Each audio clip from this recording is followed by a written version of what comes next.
Hello, we are going to talk about Elvish languages. Elvish languages are artificial languages that appeared in The Lord of the Rings. The Lord of the Rings is a fantasy novel created by John Ronald Reuel Tolkien or J.R.R. Tolkien. And what is an artificial language? Well, artificial languages are languages that have been consciously devised, usually by a single creator. These type of languages are commonly used in works of fiction, like books and movies. This novel originates in Middle-earth. This place is populated by men and other fictional races such as hobbits, dwarves, orcs, and elves. Elves in this fictional universe are shown as a practically immortal community. They are the most beautiful, the bravest, the wisest, and the most powerful. Hi, I'm gonna talk about Tengwar. Tengwar is an alphabet created by fantasy writer and linguistic J.R.R. Tolkien, more than famous for his saga The Lord of the Rings. Tengwar was made for artificial languages that Tolkien used for his books, such as Quenya, but it can be used to write any language. Each way of writing Tengwar depending on his language is called mode.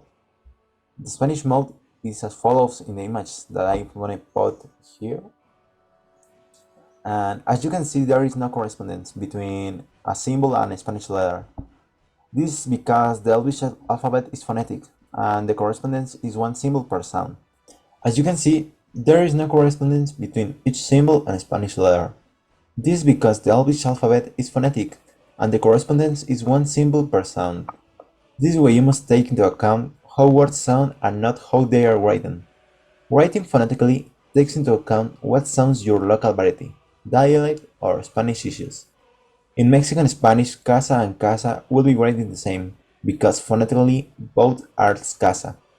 Well, as you know, this language is divided into two different languages. This is Quenya and Sindarin. The most part of the words and vocabularies that appears in the Lord of the Rings saga and in the movies, it's in Sindarin because Quenya, it's a oldest language and this is already dead. Um, However, the both have a very similar rules. Um, in this case, I'm going to explain some phonetic rules of the language. Well, the vowels of the Elvish are the same like in Spanish, um, with exception in the Elvish or in Sindarin, the the Y is used like a vowel too. The pronunciation of these vowels is the same like in Spanish. For example, the A sounds like A, the E sounds like E, the I sounds like E, the O sounds like O, and the U sounds like U. The Y sounds like the word you in English or like the double L in Spanish.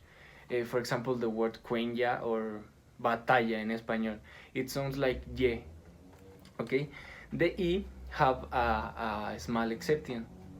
In Sindarin, if this is at the beginning of the word, it will sound like a Y. For example, the word Yored or Yarwain, it sounds like a Y. Um, and this is all of the vowels. This is all of the vowels, the pronunciation of the vowels. In the case of the consonants, the consonants is is the same like in Spanish, but have a exceptions. For example, the letter C.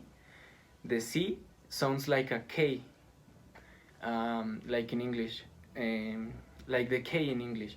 For example, the word Celeborn or Kirdan. It sounds like a K.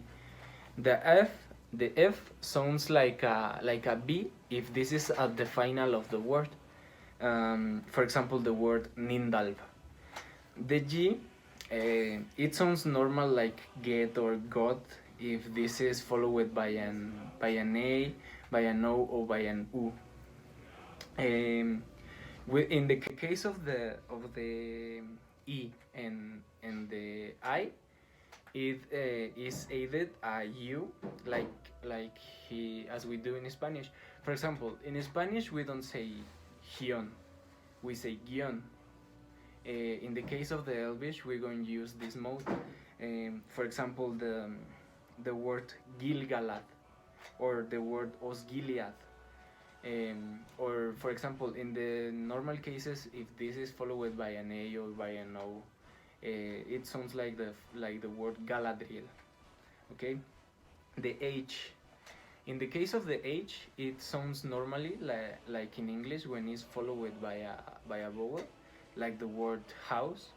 It's a deep H and not a silent H like in Spanish. For example, in English, the word is, for example, if I say house, the H have a sound, and in Spanish, if I say hacer, the H don't have a sound.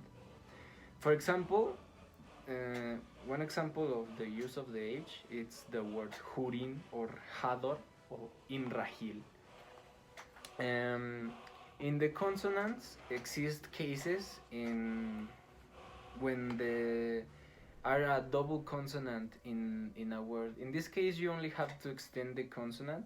For example, the word ramas or Yavanna, you only have to extend the consonant. In consonants, there are also occasions where the consonants are together or come together, and it sounds like one letter. Um, I will give you an example of this. For example, the ch, the letter C and the H together. In English, are two forms to say this.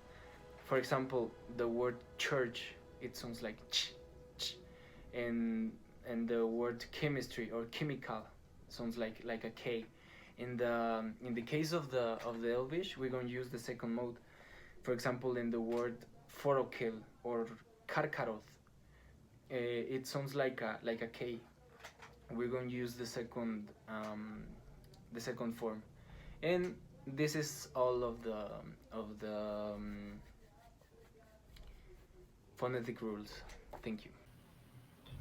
I'm going to talk about the two Elvish language. The first language, Quenya or High Elvish, is characterized by being an ancient language.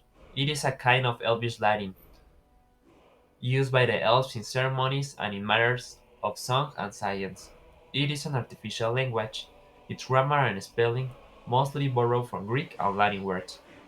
The longest passage in Quenya is the poem Nomeria, also known as Galadriel's Lament. The Quenya is from the Elves of Valinor. The second language, Sindarin or Grey Elvish, is the living language used by these subjects to communicate.